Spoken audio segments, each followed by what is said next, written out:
So you might be an independent woman, but what may be one of the biggest problems that you have is setting boundaries and saying no to people. You may have a lot of people in your life that are taking advantage of you, that are making you feel totally exhausted. I help really strong, independent-minded women take their power back by learning how to set healthy boundaries with people in their life, in their work, in their family, so they can have the life of freedom and joy and confidence that they desire. Let's get to it.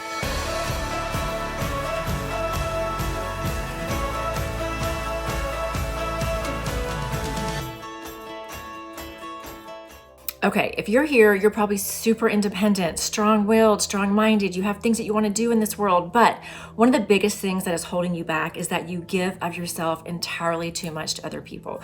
And why is this?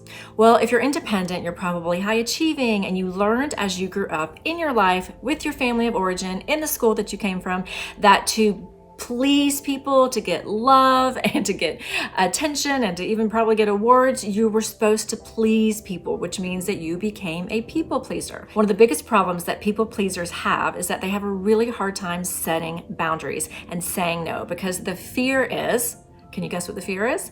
The fear is if you say no or set a boundary that may eventually mean you're gonna say no, people, let me hear it, aren't gonna like you. And that is one of our biggest fears, because we think that if people don't like us, that means that we're not a good girl or we're not lovable, and you get all that old childhood stuff triggered. Well, something that I really want to impress upon you is that you're not doing anyone any favors by giving yourself away to the point of exhaustion, because what that's doing to your body is it's making you build resentment. It's making you be a lesser version of yourself because you're exhausting yourself on everybody else's needs. Because what's probably happening is, everyone's really used to this dynamic. You're like the yes girl in the family. You're the one that takes care of everybody else. You're the friend that answers the phone all the time and is always there, which, you know what? That's amazing. It's beautiful to be a caretaker until it's not working for you anymore. You're going to wait and let it build, right? You're not going to say anything for a few months, and then there's going to be that one situation where you end up letting it all go because the boundaries have been pushed. You haven't said no. They've taken advantage of you, and then something happens and you just let them have it, and it turns into a toxic fight, or maybe you have a breakdown and get super sick, or whatever it is.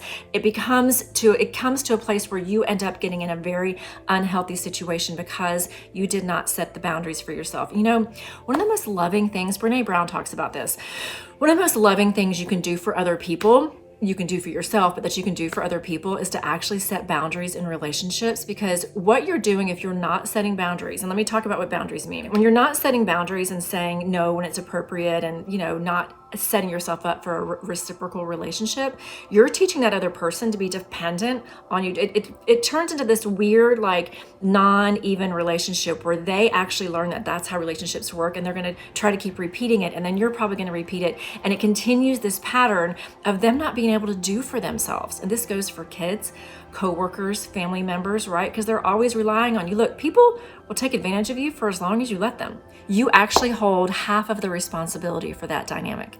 You can't blame it on them if you've continued to allow it, if you've continued to give permission to this pattern in your life. And this is something that I had to come face to face with, and I help clients consistently come face to face with this, because when we're in dynamics like this, especially with family members or partners we've been with for a long time, kids that are getting older, they've gotten used to you saying yes. And so here's the deal. They're not going to like when you change. They're not going to like when you set a boundary. But when they don't like it and they resist it, I'm going to tell you right now, it's actually a sign that you're doing the right thing, because you're creating change. And the first stage of change for people that are not going to get what they used to get from you is always going to be resistance. So just be prepared for that. But before we get into the steps of how to create this change, just really quickly, if you want me to go into the next part about what boundaries look like and what they are, and you want more of this information, you're vibing with me, could you click the like and subscribe button while you're here? It would really be awesome if I got a like on this video so more people can see it. And I'd love to have you come back for more content just like this, because I love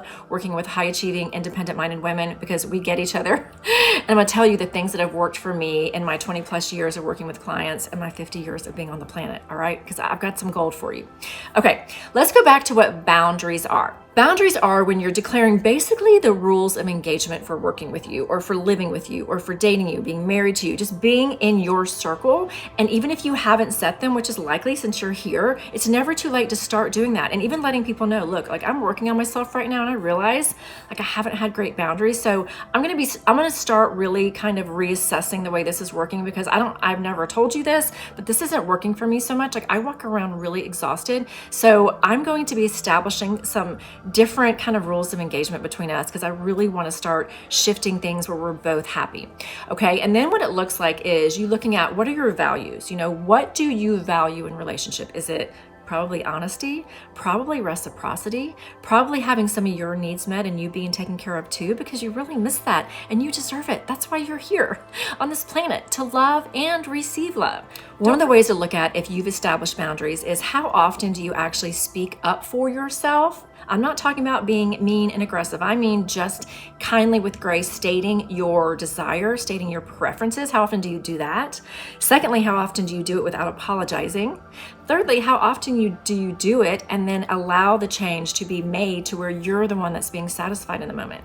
Something to check on with yourself, because if you're always apologizing or saying, oh no, we'll do what you want to do, every time you know, there's being a choice that's being made, you are giving a piece of yourself away. And that is, you know, this sacred set of desires and preferences within you, which is part of who you are as a spiritual being having this human experience. And that is valuable. So what are your values? You know, no one's going to stand up for you until you stand up for yourself. And if you're like me, and maybe you were betrayed by people in your life, like, you know, in relationships, by your dad and all that, like you have probably had a lot of childhood wounding. You've had a lot of relationship wounding because you may have repeated it over and over. So you've got like a continuum, right? Like one may be this relationship is going to end if the cheating doesn't end, or if the lying doesn't end, or whatever it is, right? The abuse, of course, doesn't end.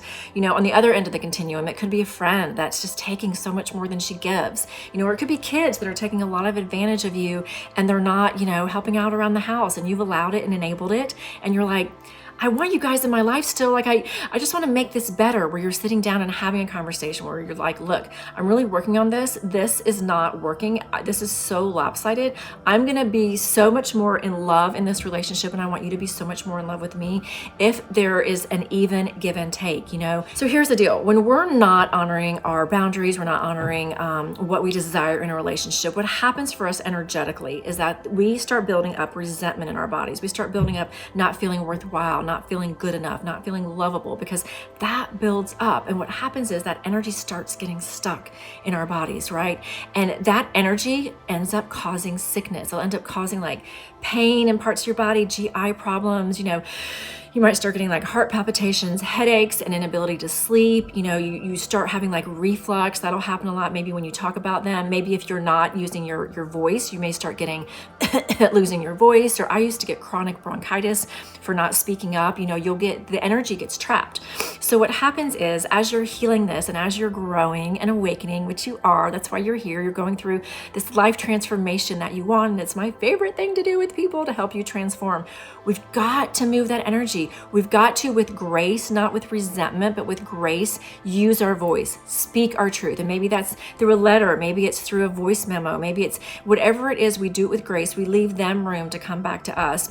But let me just give you a few tips on when you are moving that energy so you don't get sick, that when you do talk to people about boundaries that you want to set, you are doing it with the intention of not being critical and not shaming them, okay? Now, I'm not talking about extreme situations where there's abuse, okay? That's a whole different way of dealing, because there's like hard lines that need to be drawn then. That's a whole nother video, sister. When we're trying to draw boundaries in relationships, and it might be with your mom, it might be with your dad, it might be with your sister, what you do is you talk about the behavior that you're observing. So in this situation, you could say, you know, I observe that when we talk on the phone or when I'm around, you know, I'm always the one that's listening, you know, I'm always the one that's doing the dishes, I'm the one that cleans the house, and you know, I can see myself doing this, what you observe, over and over again, and it's been going on for about whatever, 6 months, 6 years.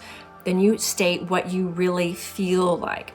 This makes me feel, you know, I know you're probably not aware of it, but it makes me feel really taken advantage of. It makes me feel resentful. It makes me feel not cared about. Then you state what you need and a suggestion for what you'd like moving forward. So that looks, so you do observation, feeling, need, and then a suggestion for what you would like to happen. Okay, and lastly, if it is a behavior that is not going to change, like if this person refuses, they get super defensive and you still want to work on it, use your own intuition as you're moving forward. But if this person turns toxic, if they can't see the light, of what you're saying, I know it's going to be tough, but if you feel deep in your soul this person is no longer in alignment with you because all you're doing is fighting, there's friction, they really only want you to be giving to them and you want to let them go, you can do that with grace and with love, and you can set a boundary up that says, I'm not going to be engaging in this anmore. I'm not going to engage in this. I will check in with you. I'd like to know how things are going, or I need a break from this right now because I'm really taking care of myself right now. Let people know that you're going through a transformation and that they're growing. Look, sister, everyone's not going to come with you. And that's how you know you're doing the right thing, because the people that were vibing in a low place with you, that were taking and taking and taking and complaining and taking, they're not going to align with your new higher vibration. And when you're in a higher vibration, that being a high level woman is one that asks for with love, with divine feminine sacred essence, what she needs, and that leans back and will receive. Yes, she gives. Yes, she's a nurturer. Yes, she's all those beautiful things, but she also then lets the cycle come back around to her, and she also receives, and she stands in her value as one divine feminine that should receive. You deserve that very deeply. So what are some of the examples of setting boundaries, some things that you can ask for, right, in your life for the people that, especially family members, people that are around you, or maybe family members that you're going to see it during the holidays or that come and stay with you? That looks like, hey, look, or your spouse, right? I'm really going to need, I'd like a few hours on Saturday morning just to myself. Like, I'm either gonna go out in the yard or I'm gonna close the door. Like, one of my boundaries that everyone knows that stays with me or is with me, like, I have to take a walk every day. I have to go in nature, and everyone knows, like, it's non-negotiable. As long as your kids aren't little. But if they're littles, then you can do it when they're napping or whatever. I know that's a different situation, but if your kids are old enough to take care of themselves when you're in a room, let them know, like, this is my space. Because here's what's beautiful, you guys. You are teaching your kids how to be adults in the world as well, especially your daughters. You're teaching your sons how to honor women. You're teaching your daughters how to honor themselves. So when you're showing them that you're honoring yourself, like, another one of them is like vacations, whether it's by yourself or with girlfriends. Like, I do that, and my kids have always resisted it, but I'm like, look, they get mad because I'm not home, right? But I want you in your life to have adventure and have travel. So I'm going to show you, like, this, I'm a better version of myself when I come back from a trip, when I get to go and do those things that I'm doing. I want you to have a life where you do that too. So you model that for them, and you teach them, even if they resist it, you give them permission then to do that in their life for themselves too. So don't forget, you're not only showing up as a better version of yourself, but you're teaching those around you how to love you. And in essence, because you're modeling it, you're teaching them how to love themselves as well. And that's a beautiful thing. Now, I hope your biggest takeaway from this video is the mere fact that nobody's going to do this for you. For you to set boundaries in relationships, you have to stop the dynamic as it is. Do it with grace, do it with love, mostly do it with love for yourself. State what you need. It's going to be challenging at first. It's going to be uncomfortable at first, but over time, as you develop those new patterns, you will establish a new way of being in relationship. And I can promise you, not only will everything change in the relationships that you're in, but you will make space by letting go of what you no longer want for exactly what you do want. And that is freedom, love, and happiness. And they're going to move right in. So if you guys want more time with me so you can work on this self-confidence piece, this getting rid of guilt in your life, living a life that shows you're as strong as you were born to be, because you were born very strong-willed. It's just been taught out of you. I want to help you get back to who you originally came into this world to be. I'm going to be teaching a masterclass where we're going to be talking about these exact things. I'm going to give you a method and a framework that works to get you to a place where you have the freedom, love, and happiness in your life that you truly desire. Click the link below and make sure you get in on that free masterclass. I can't wait to see you there.